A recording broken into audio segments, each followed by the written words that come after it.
They tried to burn her house, but the gunman clenched his fist and said, "Touch her and you fall." The dust settled thick on everything in Copper Ridge that October morning, coating the weathered boards of Clara Whitmore's small house like a shroud.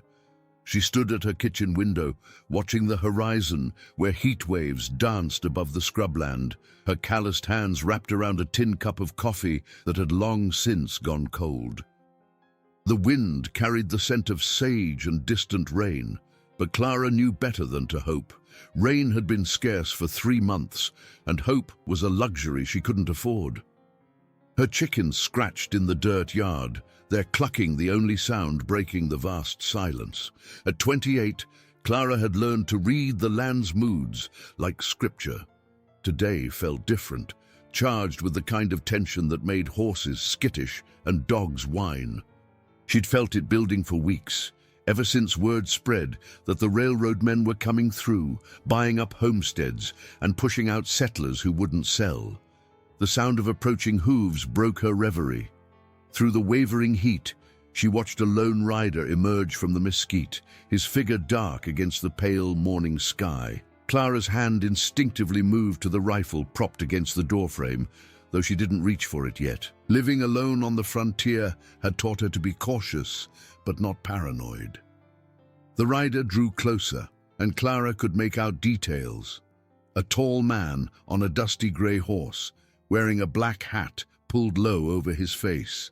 His clothes were travel-worn but well-kept, and something about the way he sat his saddle spoke of experience and purpose. When he was 50 yards out, he raised one hand in greeting, the gesture deliberate and non-threatening.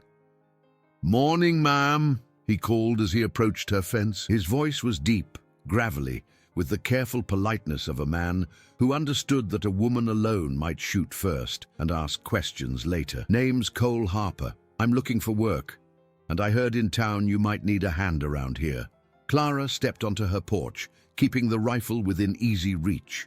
The man's eyes were pale blue, almost grey, set in a weathered face that suggested he'd seen his share of hard years. A scar ran from his left temple to his jawline, faded but unmistakable.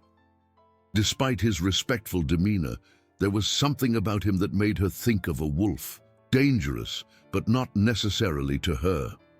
"Depends on what kind of work you're talking about," she replied, studying him carefully. "I don't have much money for wages." Cole touched the brim of his hat. "I'm not looking for money, ma'am. Just a place to rest my horse and maybe sleep in your barn for a few days. I'd be happy to fix what needs fixing, tend your animals, whatever you need done." Why? The question came out sharper than she intended, but Clara had learned that men who offered help for nothing usually wanted something she wasn't willing to give. Something flickered in Cole's eyes. Surprise.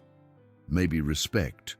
"Because I can see you're working this place alone, and that's hard country for anyone.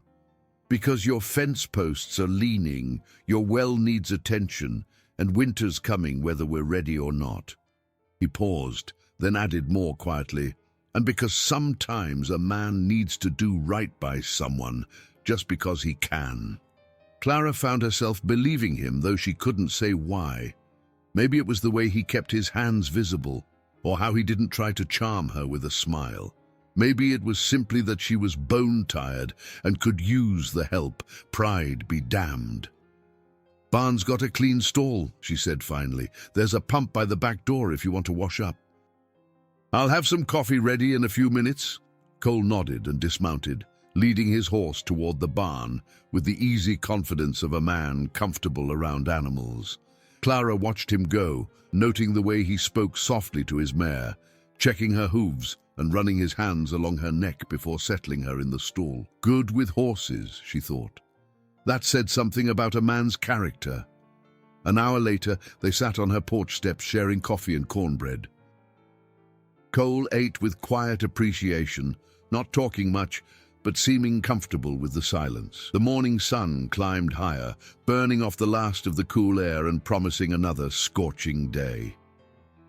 "You built this place yourself?" Cole asked, gesturing toward the house.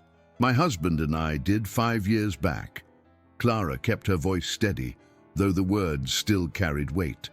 He died in a fever 2 summers ago. Been just me and the land since then. I'm sorry. The words weren't just politeness, there was genuine sympathy in his voice. It's good land, worth fighting for.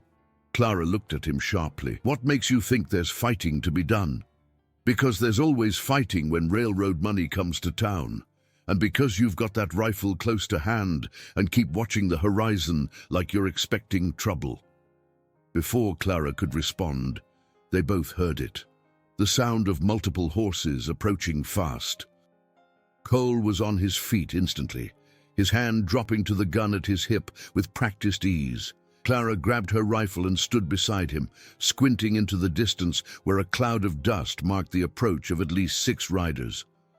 "Company you're expecting?" Cole asked, his voice calm but alert. "No." Clara's mouth went dry as the riders drew close enough to recognize. 3 of them wore the kind of store-bought clothes that marked them as town men rather than working cowboys. The others looked like hired guns, hard-faced men with tied-down holsters and cold eyes. At their head rode Vernon Tate, the railroad's local agent, a small man with nervous hands and ambitious eyes. The group reined up at Clara's fence, their horses snorting and stamping in the morning heat. Tate tipped his hat with mock courtesy, but his smile never reached his eyes.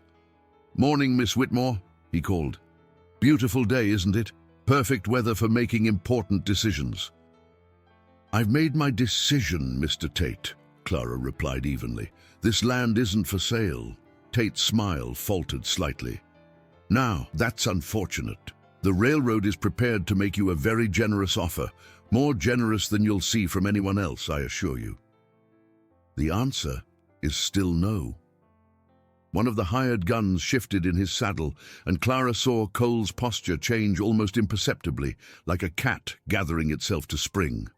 The movement wasn't lost on Tate, who seemed to notice the stranger for the first time. "And you are?" Tate asked, his voice taking on a harder edge. "A friend," Cole replied simply, but there was something in his tone that made all 6 men straighten. Clara sensed undercurrents she didn't understand, some recognition passing between Cole and the hired guns that spoke of shared histories and old scores. Tate's nervous laugh sounded forced. "Well, friend, perhaps you can talk some sense into Miss Whitmore here. The railroad is coming through whether she likes it or not. She can sell now and walk away with money in her pocket, or she can be stubborn and find herself with nothing but ashes." The threat was barely veiled, and Clara felt her temper flare. "Are you threatening me, Mr. Tate?" "Of course not," Tate said quickly. "I'm simply pointing out the realities of progress. Sometimes unfortunate accidents happen to properties that stand in the way of development. Fires, for instance. Terrible things. Fires." Cole stepped forward, and something about the movement made every hired gun tense. "Seems to me the lady gave you an answer," he said quietly. "Might be time you gentlemen moved along. And who's going to make us?" This came from the largest of the hired guns, a bear of a man with scarred knuckles and mean eyes. Cole's hand moved to rest casually on his gun butt. "Oh, I think you know the answer to that, Briggs." The big man's face went pale. "Jesus Christ," he whispered. "Cole Harper."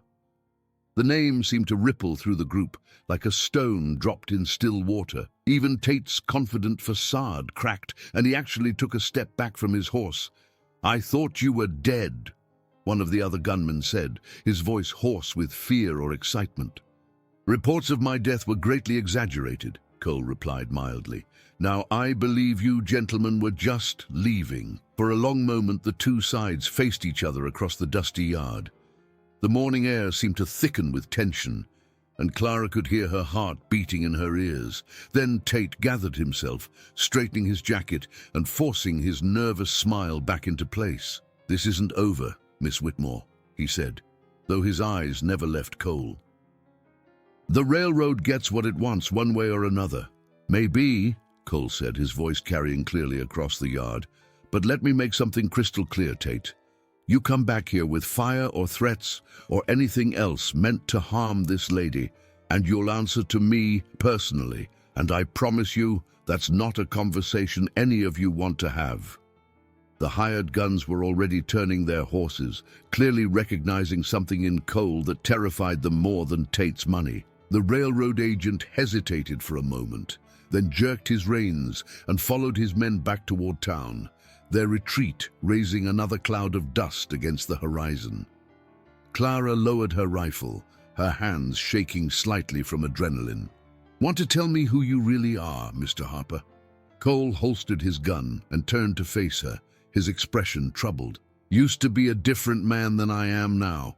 Used to do things I'm not proud of. But that was before I decided to try walking a different path." "What kind of things?" "The kind that put fear in men like Briggs and made my name something people whisper about in saloons." Cole met her eyes steadily. "I won't lie to you, Clara. I've killed men, more than I care to count, but they were men who needed killing, and I did it for money or revenge or because I was too young and angry to know better." Clara studied his face, seeing pain and regret etched in the lines around his eyes. "And now I'm trying to figure out if a man can outrun his past by doing better in his future." He gestured toward the dust cloud disappearing toward town. "But it seems like the past has a way of finding you whether you want it to or not." The honesty in his voice moved something in Clara's chest. She'd lived with her own ghosts long enough to recognize the weight of them in someone else. "What happened back there, that name recognition, that's going to make things worse for me, isn't it?" Cole nodded grimly. "Probably. Men like Tate don't like being backed down in front of their hired muscle. And now they know I'm here, they'll either bring more guns next time or try something sneaky." "Then maybe you should ride on," Clara said, though the words hurt to speak. "I won't ask you to fight my battles. Too late for that." Cole's voice was quiet but firm. "They made it my fight the moment they threatened you in front of me. Besides," he added with a slight smile, "I already promised to fix your fence posts." That evening, as the sun painted the western sky in shades of gold and crimson, Clara watched Cole work on her well pump. He'd spent the afternoon examining every inch of her property, checking for weak points and potential problems.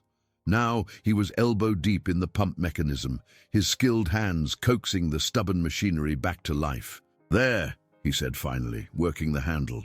Clear water flowed steadily into the trough, the sound musical in the desert stillness. She just needed some attention and new leather washers. "Thank you."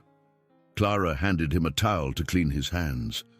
"I've been nursing that pump along for months." They sat on her porch as darkness settled over the land, sharing a simple meal of beans and bacon. The silence between them was comfortable now, filled with the sounds of evening, coyotes calling in the distance, the rustle of nightbirds, the whisper of wind through the mesquite. "Tell me about your husband," Cole said quietly. Clara was surprised to find she wanted to. "His name was James. Jamie, I called him. He was a good man, gentle, hard-working, full of dreams about what we could build out here." She paused, memories washing over her. "He believed the best of everyone, sometimes to a fault. When the fever took hold, he kept saying he'd beat it, that we had too much to do together for him to give up. But he did. He did."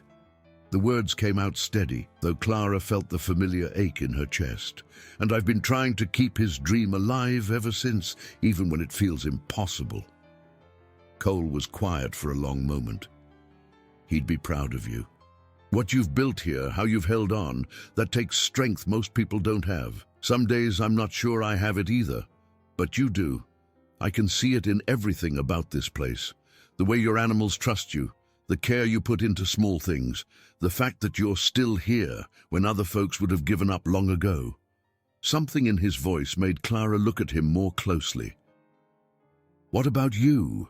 What dreams did you have before life took you down a different path?" Cole's smile was rueful. "Funny thing about dreams, sometimes you don't realize you had them until they're already gone."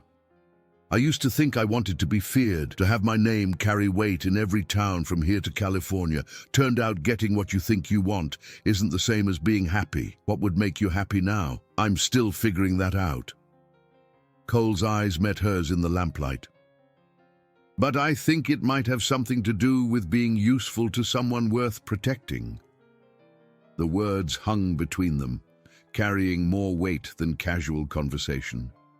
Clara felt something shift in her chest, a warming that had nothing to do with the evening air. If this story has touched your heart so far, don't forget to subscribe to the channel, like the video, and share it with friends who love Old West stories. Clara found herself thinking of how Jamie used to say that some connections between people were like water finding its level, natural and inevitable. 3 days passed in a rhythm of work and growing trust.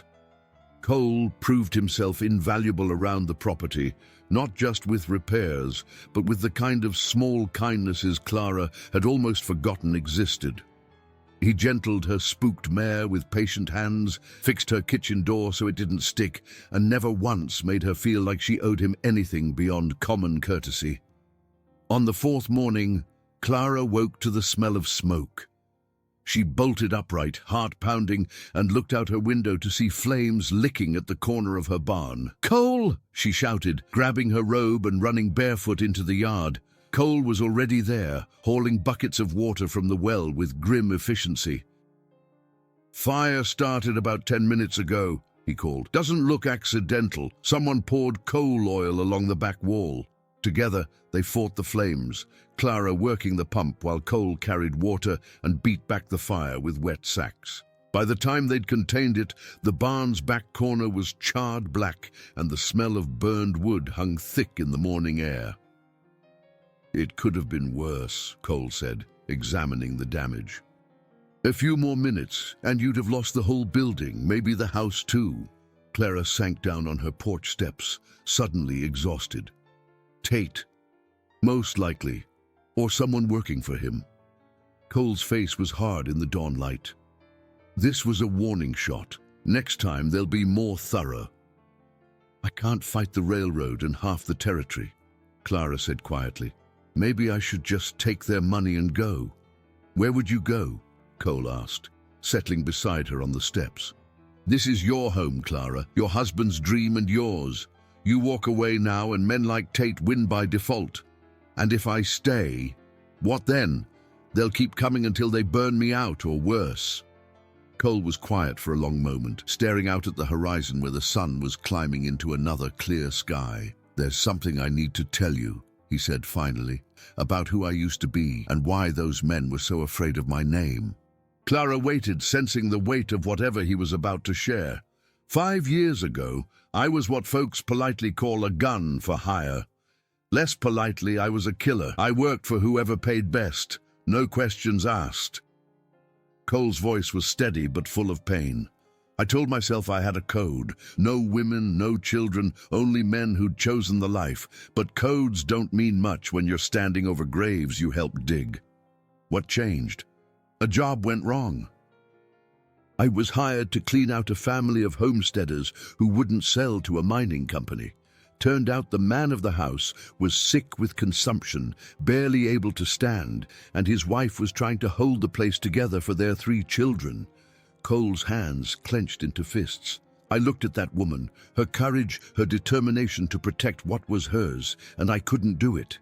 Turned my gun on my employers instead. Clara felt something click into place. The mining company men. You killed them? All of them. And word got out that Cole Harper had turned, that he couldn't be trusted to honor a contract. My reputation went from feared to dangerous in a different way, dangerous to the men who might hire me. So you disappeared.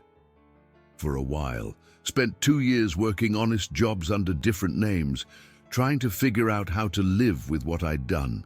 But you can't really disappear, not when your face is on wanted posters from here to Mexico. Clara absorbed this, understanding now why the hired guns had backed down so quickly. Are there still bounties on you? Probably, though most of the men who put them there are dead or in prison now. Cole looked at her with something like hope in his eyes. The question is, does knowing this change how you feel about me being here? Clara considered this carefully. The smart thing would be to send him away, to avoid drawing more danger to her door. But looking at Cole, really looking at him, she saw not the killer he'd been, but the man he was trying to become. A man who'd risked everything to protect a family he didn't know, who'd spent years trying to atone for his past. "No," she said finally. "It doesn't change anything. We all carry our ghosts, Cole. The measure of a person isn't what they've done wrong, but what they choose to do right." The relief in his eyes was profound. "Thank you," he said quietly. "For what?" "For seeing the man I'm trying to be instead of the one I was." That afternoon, while Cole worked on rebuilding the burned section of barn, Clara rode to town for supplies. Copper Ridge was a small settlement built around a crossroads with a general store, saloon, church, and handful of houses clustered around a dusty main street. Usually it was sleepy in the midday heat, but today Clara noticed more men than usual lounging in the shade, their eyes following her movements with uncomfortable intensity. In Hendrick's general store, she sensed the tension immediately. Conversation stopped when she entered, and Mrs. Hendricks looked nervous as she filled Clara's order. "Heard you had some excitement out your way," the storekeeper said quietly. "Nothing I couldn't handle," Clara replied, keeping her voice steady. "Also heard you've got Cole Harper staying with you." This came from behind her, and Clara turned to see Sheriff Morrison, a thin man with worried eyes who'd held the badge more through lack of competition than any particular talent for the job. "Mr. Harper is working my place," Clara said carefully. "Is there a problem with that?" Morrison shifted uncomfortably. "Depends on what you know about his history. Man like that brings trouble wherever he goes."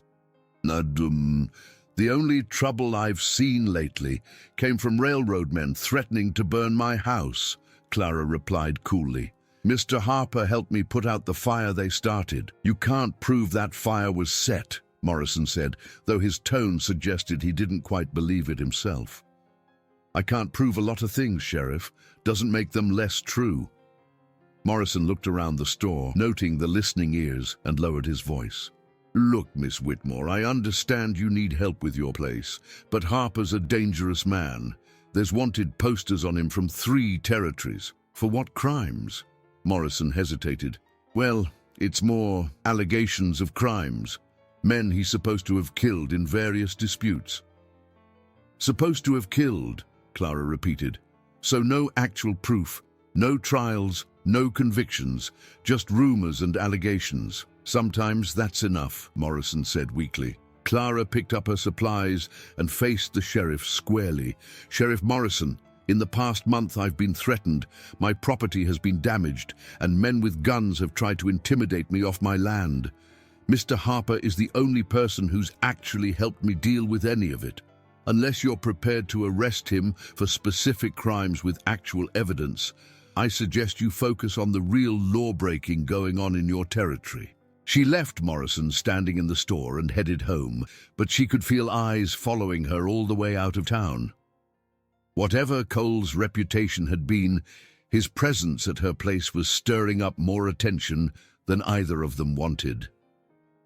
That evening, as they sat on the porch watching the sunset, Clara told Cole about her encounter in town. He listened without comment, his face growing more troubled as she spoke. "I'm putting you in an impossible position," he said finally. "My being here is making you a target in ways you don't deserve." "I'm already a target," Clara pointed out. "The railroad wants my land, and they're not going to stop trying to get it whether you're here or not. At least with you here, I have a fighting chance." "Do you?" Cole's voice was grim. "Because I'm thinking they might decide the easiest way to deal with both of us is to bring in enough guns to finish the job permanent-like." And as if summoned by his words, they heard the sound of approaching horses. But this time, it was only one rider, coming fast from the direction of town.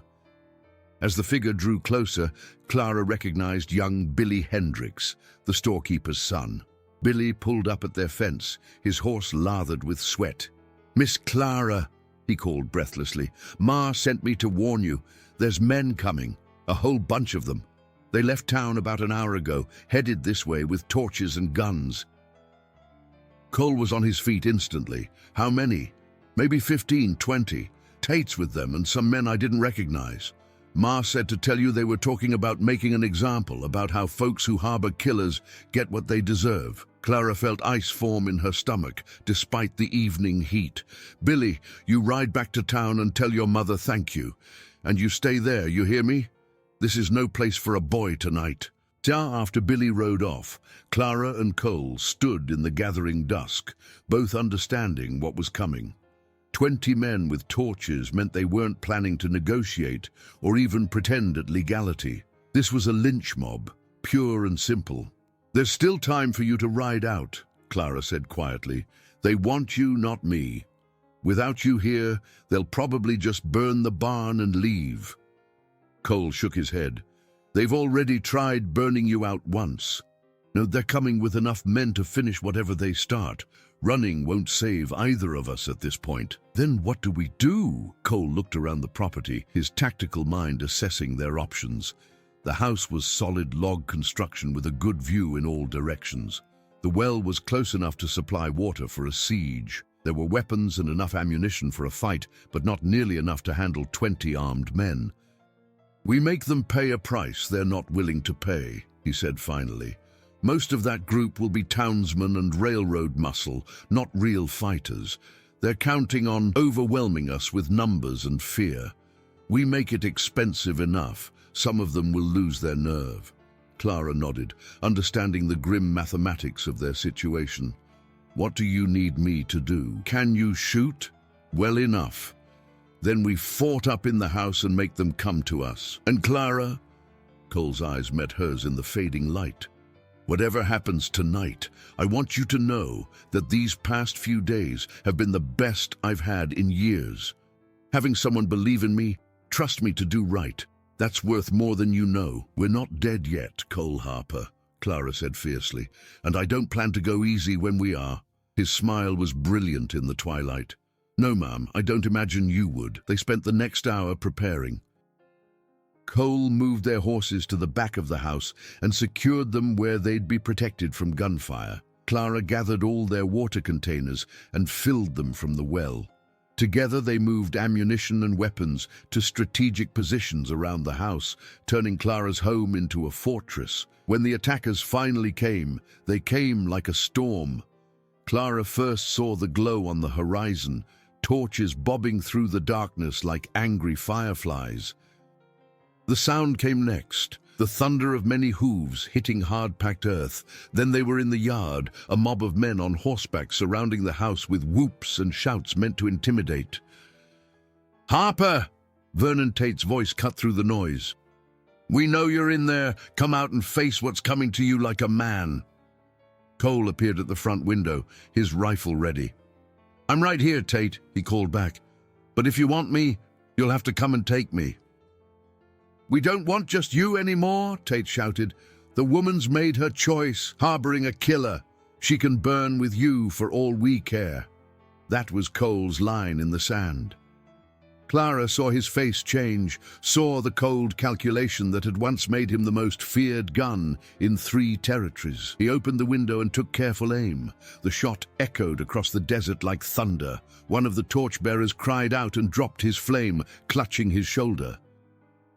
The torch fell to the ground and sputtered out in the dust. "Next man who threatens the lady dies," Cole announced, his voice carrying clearly in the sudden silence. "That's not a negotiation or a warning. That's a promise." For a moment, the mob hesitated. Then one of the hired guns, not Briggs, but a lean man with the look of a professional, spurred his horse forward.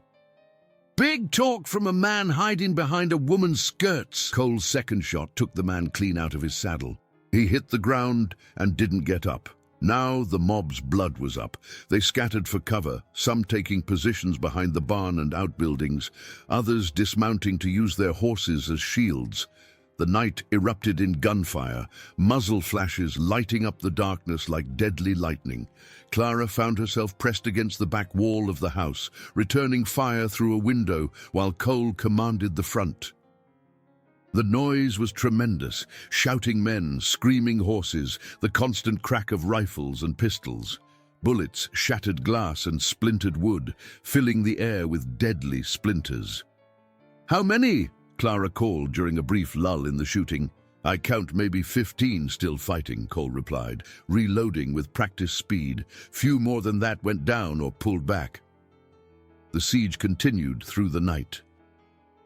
The attackers tried several rushes on the house, but Cole's accurate shooting turned them back each time. Clara proved herself a deadly shot, picking off men who tried to flank them through the barn area. Gradually, the firing from outside became more sporadic as the mob realized they were taking more casualties than they'd bargained for. As dawn broke gray and dusty over the desert, the remaining attackers pulled back to regroup. Clara counted 7 bodies in her yard and at least 3 more wounded men being helped away by their companions. The survivors looked shaken and demoralized. "This isn't over, Harper," Tate screamed from behind the barn. "We'll be back with more men." "You do that," Cole called back. "But ask yourself if your railroad money is worth dying for, because that's what it's going to cost some of you." The mob mounted up and rode away, leaving their dead behind like a grim promise of return. Clara and Cole watched them disappear into the morning haze, both understanding that this was only a respite, not a victory. "They'll be back," Clara said quietly. "Maybe. But not today. And maybe not with the same men. Word will get around about what happened here. Some folks might start wondering if this railroad deal is worth the price." Clara looked around her property, seeing the bullet holes in her house walls, the broken windows, the blood staining her yard. "I can't keep living like this, Cole. Even if we drove them off this time, they'll wear me down eventually." Cole was quiet for a long moment, studying her face in the morning light. "There might be another way," he said finally. "But you'd have to trust me completely, and it would mean taking a big risk." "What kind of risk?" "The kind where we don't wait for them to come back. The kind where we take the fight to them instead." Uri. That afternoon, while Clara tended to the damage from the night's battle, Cole rode to town. He went alone and unarmed, his hands visible and his manner calm. Word of his approach preceded him, and by the time he reached the main street, half the population had found reasons to be outdoors watching. He walked into the Silver Dollar Saloon like he owned the place, nodding politely to the nervous bartender and ordering a whiskey. The saloon emptied quickly, leaving only Cole and 3 men in the corner, Vernon Tate and 2 railroad enforcers who'd apparently arrived that morning on the train. "Gentlemen," Cole said, turning to face them with his drink in hand, "I think it's time we had a conversation." Tate's face was pale but defiant. "If you're here to surrender, you're too late. After what happened last night, there's no dealing with you. I'm not here to surrender." Cole's voice was conversational, almost friendly. "I'm here to make you an offer." "We don't negotiate with killers," one of the enforcers said, though his hand was conspicuously near his gun. "Sure you do," Cole replied mildly.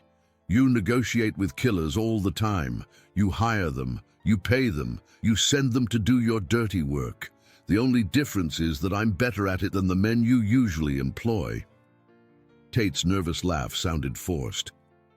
"What are you getting at, Harper?" "I'm getting at a simple business proposition. You want Clara Whitmore's land. I want to make sure she's safe and provided for. Seems like we can reach an accommodation that serves both our interests."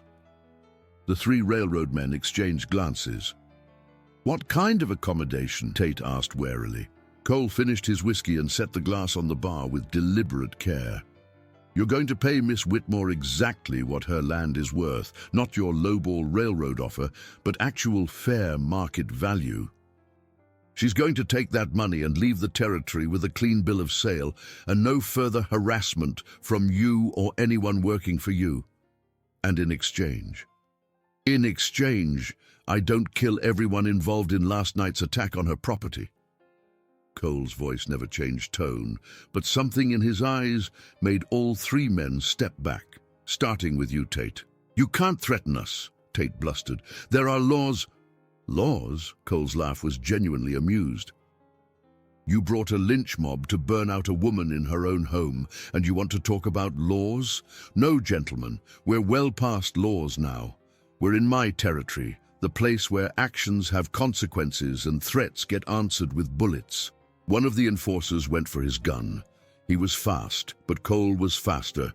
The man's weapon had barely cleared leather when Cole's shot took him center mass, dropping him to the saloon floor. The sound echoed in the small room like thunder. Cole hadn't even seemed to move. One moment his hands were empty, the next his gun was smoking in his grip, while one of the railroad's enforcers bled out on the sawdust floor. "Anyone else want to discuss this further?" Cole asked pleasantly.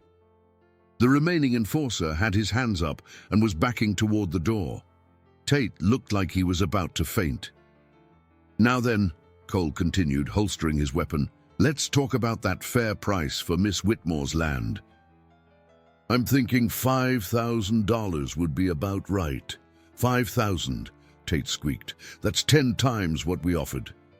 "Yes, and about half what the land will be worth once your railroad goes through. Call it a bargain price considering the alternatives." "What alternatives?" Cole's smile was colder than winter wind. "Well, I could always go back to doing what I do best. Starting with every man who was in that mob last night, then working my way up through the railroad hierarchy until I find someone willing to be reasonable. Your choice, Tate." Tate looked at the dead man on the floor, then at Cole's impassive face, and made his decision. I'll need to wire my superiors. You do that. And while you're at it, tell them that Cole Harper is taking a personal interest in Miss Whitmore's welfare. Any harm that comes to her, any accident, any unfortunate incident, any mysterious illness will be considered a direct attack on me personally. I trust they understand what that means." Cole walked out of the saloon and rode back to Clara's place, leaving Tate to clean up the mess and contemplate his limited options. By evening, the railroad agent had received his instructions from back east. Pay the woman whatever she wanted and get Harper out of their territory before he killed anyone else important. 2 days later, Clara signed the papers that transferred her homestead to the Denver and Rio Grande Railroad for the sum of $5,000, more money than she'd ever seen in her life. She stood in her empty house, everything packed and loaded into a wagon, and tried to feel triumphant about her victory. Instead, she felt hollow. "It's not too late to change your mind," Cole said quietly from the doorway. He'd been loading the last of her possessions, giving her time alone to say goodbye to the home she'd built with Jamie. Clara turned from the window where she'd been looking out at the land one final time. "Change my mind about what? About leaving? About taking their money? About any of it?" Cole stepped into the empty room, his boots echoing on the bare wooden floor. "You won, fought them off, Clara. You proved this place was worth defending. Nobody would blame you for staying and making them work around you. And spend the rest of my life looking over my shoulder, wondering when the next mob is coming, or the next fire, or the next attempt to run me off." Clara shook her head. "I'm tired, Cole, bone tired of fighting for everything I have. So what will you do with the money?" Clara had been thinking about that for 2 days. "There's a town in Oregon I heard about, Willow Creek. It's in a valley with good water and rich soil, still growing, but not so wild that a woman alone would be completely out of place. I thought I might buy a small place there, maybe start over." "Start over?" Cole repeated the words like he was tasting them. "That sounds like a fine thing to do."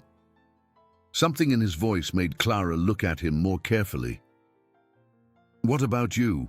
Where will you go now that you've kept your end of the bargain?" Cole was quiet for a long moment, staring out at the horizon where the late afternoon sun was painting the sky in shades of gold and crimson. "I've been thinking about that too. There's nothing keeping me in this territory anymore, and like you said, starting over has a nice ring to it." "Cole." Clara's heart started beating faster, though she wasn't sure why. "Are you saying what I think you're saying?" "I'm saying that a town like Willow Creek probably needs someone handy with repairs and good with horses, someone who knows how to work hard and keep his mouth shut about the past." Cole met her eyes steadily. I'm saying that if you were willing to have the company, I might be interested in seeing what Oregon looks like. Clara felt something warm unfurl in her chest, like a flower opening to sunlight. What about your reputation, your past? Men like those railroad enforcers aren't just going to forget about Cole Harper. Maybe Cole Harper stays buried somewhere in the Arizona desert, he said quietly. Maybe the man who goes to Oregon with you is just Cole, someone who's good with his hands and knows how to treat a lady with respect.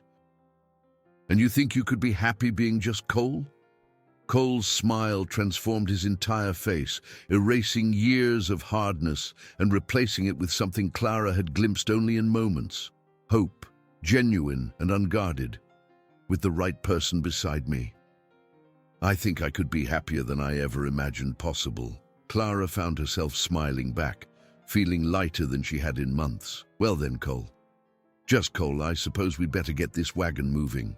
It's a long way to Oregon, and winter comes early in the mountains. They left Copper Ridge as the sun was setting, their wagon loaded with Clara's possessions and their future stretching out before them like an unwritten book. Behind them, the desert swallowed the last traces of the home Clara had built and defended and finally chosen to leave behind. But she found she wasn't looking back. Instead, she was looking at the man beside her on the wagon seat, at the way his hands held the reins with gentle competence, at the calm confidence in his profile as he guided them toward whatever came next. Cole had given her something she hadn't expected to find again, the feeling that she wasn't facing the world alone. The journey to Oregon took 6 weeks, and Clara would remember it later as some of the best weeks of her life. They traveled slowly, taking their time, camping under stars that seemed bigger and brighter than any she'd seen in Arizona. Cole proved to be excellent company on the trail, resourceful, protective without being overbearing, and possessed of a dry sense of humor that often had her laughing until her sides ached. More than that, he was a gentleman in the truest sense of the word. He never presumed, never pushed, never made her feel like his help came with expectations attached. Instead, he courted her with small kindnesses, brewing her coffee in the morning, finding the best campsites, sharing stories around the campfire that gradually revealed the man he'd been before violence had claimed so much of his life. They talked about everything and nothing as the miles rolled by. Clara told him about her childhood in Missouri, her dreams of the family she and Jamie had planned to raise, her fears about starting over in a new place. Cole shared memories of his youth in Texas, the brother he'd lost to consumption, the choices that had led him down the dark path he'd finally abandoned. "Do you ever regret it?" Clara asked one evening as they camped beside a creek in Colorado. "Giving up that life, walking away from the reputation and the fear?" Cole considered the question seriously, poking at their campfire with a stick. "I regret that it took me so long to realize I was living wrong. I regret the men I killed for money instead of principle. But walking away from it all to be here with you, that's the smartest thing I've ever done." By the time they reached the Oregon Territory, something had shifted between them. It wasn't dramatic or sudden, more like the way seasons change, gradually and naturally. Clara found herself looking forward to Cole's good morning smile and missing him when he rode ahead to scout the trail. She noticed the way he watched out for her comfort without making her feel helpless, the way he listened when she spoke, like her words were important to him. For his part, Cole seemed to relax more each day they traveled together, the hard edges worn away by Clara's quiet acceptance and growing affection. The man who had once been the most feared gun in 3 territories was learning to be simply a man who cared deeply for a woman who'd given him a chance at redemption. Willow Creek proved to be everything Clara had hoped for and more. Nestled in a valley between rolling hills, the town was prosperous without being pretentious, growing without being wild.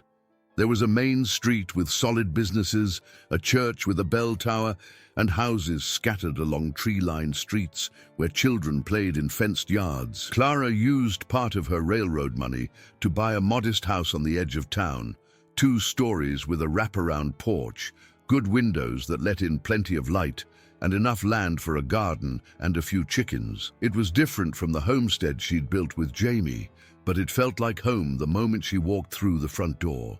Cole found work easily enough at the livery stable, his skill with horses making him valuable to the owner. Within a month, he was practically running the place, and talk had begun about him maybe buying into the business as a partner. "You're happy here," Clara observed one evening as they sat on her front porch, watching the sunset paint the hills in shades of purple and gold. "I am," Cole agreed. "It's strange living without looking over your shoulder all the time. Takes some getting used to. Any regrets about leaving your old life behind?" Cole reached over and took her hand, his calloused fingers intertwining with hers. "Only one." "What's that?" "That I waited so long to find you." Clara felt her heart skip, the way it had been doing more and more often when Cole looked at her like that, like she was something precious and unexpected, a gift he wasn't sure he deserved. "Cole," she said softly. "I know we've only known each other a few months," he continued, his voice serious but hopeful. "I know my past isn't something most women would want to take on. But Clara, these weeks with you have been the best of my life.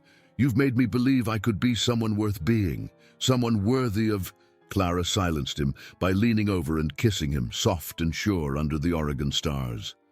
When they broke apart, Cole's eyes were bright with amazement. "Is that a yes to the question you haven't asked yet?" Clara said, smiling. Cole's answering grin was brilliant. "Clara Whitmore, would you do me the honor of becoming my wife?"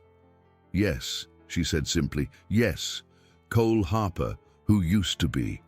Yes to you, yes to us, yes to whatever comes next." They were married on a crisp October morning in the Willow Creek Community Church, with half the town in attendance and the other half gathered outside to wish them well. Clara wore a simple blue dress she'd sewn herself, and Cole had splurged on a new suit that made him look less like a dangerous drifter and more like what he'd become, a respected member of the community who'd found his place in the world. The pastor, a kindly man named Reverend Matthews, spoke about second chances and the power of love to transform even the hardest hearts. Looking at Cole's face as he promised to love and protect her for the rest of his life, Clara believed every word. Their first year of marriage was everything Clara had dared to hope for, and more. Cole threw himself into his work at the livery with the same intensity he'd once brought to gunfighting, and by spring, he'd become full partner in the business. Clara started a small dressmaking business from their home, her skill with a needle making her popular with the town's ladies. But more than professional success, they found in each other the kind of partnership Clara had dreamed of, but never quite achieved, even with Jamie. Cole was her equal in every way. Strong enough to protect her, but wise enough to know she didn't need protecting. Caring enough to worry about her happiness, but respectful enough not to smother her independence. One evening in late spring, as they sat on their porch watching the light fade from the sky, Cole noticed Clara had been unusually quiet all day. "Penny, for your thoughts," he said, taking her hand. Clara smiled, that mysterious expression women get when they know something wonderful and secret. "I was thinking about names." "Names for what?" "For our child." Cole went very still, his eyes searching her face. "Clara, are you saying—" "I'm saying that come winter there's going to be 3 of us sitting on this porch." Clara's smile widened as she watched understanding dawn in Cole's eyes. "I saw Dr. Peterson this morning. He confirmed what I've been hoping for the past month." Cole's whoop of joy could probably be heard 3 houses away. He swept Clara up in his arms and spun her around on the porch, both of them laughing like children. When he set her down, there were tears in his eyes. "A baby," he whispered, placing his hand gently on her still flat belly. "Our baby." "Are you happy?" Clara asked, though she could see the answer in every line of his face. "Happy doesn't begin to cover it." Cole's voice was thick with emotion. "A year ago, I never imagined I'd have a wife who loved me, let alone a child on the way. It feels like more blessing than one man deserves. You deserve every bit of happiness this life can offer. Clara said fiercely. Don't you ever doubt that. Din, their son was born on a snowy December morning, arriving with lusty cries that announced his presence to the world. Cole, who had faced down armed men without flinching, nearly fainted when Dr. Peterson placed the tiny, red-faced bundle in his arms. He's perfect, Cole breathed, staring down at the baby with wonder. Look at him, Clara. Look what we made together. They named him James Cole Harper. James for Clara's first husband, whose memory deserved to be honored, and Cole for the man who'd become everything she'd ever wanted in a partner and father. Little Jamie, as they called him, had his mother's dark eyes and his father's stubborn chin, and from his first day he wrapped both parents completely around his tiny fingers. Watching Cole with their son was a revelation for Clara. The man who'd once been feared across 3 territories proved to have infinite patience for diaper changes and midnight feedings. He talked to the baby constantly, telling him stories about the horses at the livery, about the mountains they'd crossed to get to Oregon, about how much his mama was loved and treasured. He's too young to understand what you're saying, Clara pointed out one evening, watching Cole rock little Jamie while explaining the finer points of shoeing a horse. Maybe, Cole replied, not taking his eyes off his son, but I figure it's never too early to start teaching him about the important things in life, like how lucky he is to have you for a mother, and how a man should treat the people he loves. As their son grew from baby to toddler, Clara watched Cole transform even further from the hard man she'd first met. He was still strong, still capable of handling trouble when it arose, but now his strength was tempered by gentleness and his capability channeled into building rather than destroying. The town of Willow Creek embraced the Harper family completely. Cole's skill with horses and honest dealing made him one of the most respected businessmen in the valley, while Clara's kindness and community involvement earned her a place at the heart of local society. Their past in Arizona became just that, the past, something that had shaped them, but no longer defined them. Little Jamie's 3rd birthday fell on a warm summer day, and they celebrated with half the town gathered in their backyard. Watching their son play with the other children, surrounded by friends and neighbors who'd become like family, Clara felt a deep sense of contentment settle over her. "What are you thinking about?" Cole asked, slipping his arms around her from behind as they watched the festivities. "I'm thinking about how far we've come," Clara replied, leaning back against his solid warmth. 3 years ago, I was alone on a failing homestead, fighting just to survive. Now look at us. Do you ever miss it? The old life, I mean?" Clara considered the question seriously. "I miss some things about it. The silence of the desert, the way you could see for miles in any direction, the sense of building something from nothing." She turned in his arms to face him. "But I don't miss being alone. I don't miss being afraid. And I wouldn't trade what we have here for anything." Cole's smile was soft with love and memory. "You saved my life, you know that? Not just from Tate and his men, but from myself. You saw something in me worth saving when I'd given up believing it existed." "We saved each other," Clara corrected. "You gave me the courage to fight for what was mine, and I gave you a reason to fight for something better than revenge." As the evening wound down and their guests departed, Cole and Clara tucked little Jamie into bed and settled on their front porch with cups of coffee, just as they had countless evenings before. The sounds of the valley settled around them. Crickets singing, a distant owl calling, the whisper of wind through the trees. "I've been thinking," Cole said after a comfortable silence. "About what?" "About expanding the business. Peterson's been after me to open a second stable on the other side of town, maybe add a freight service." Cole paused, then added with studied casualness, "Of course it would mean more work, longer hours. Might not be the best time if we were thinking about adding to our family." Clara hid her smile in her coffee cup. "Are we thinking about adding to our family?" "Well, Jamie's old enough now that he doesn't need constant watching, and he seems like he might enjoy having a little brother or sister to boss around." "Just one?" Cole's eyebrows rose. "How many were you thinking?"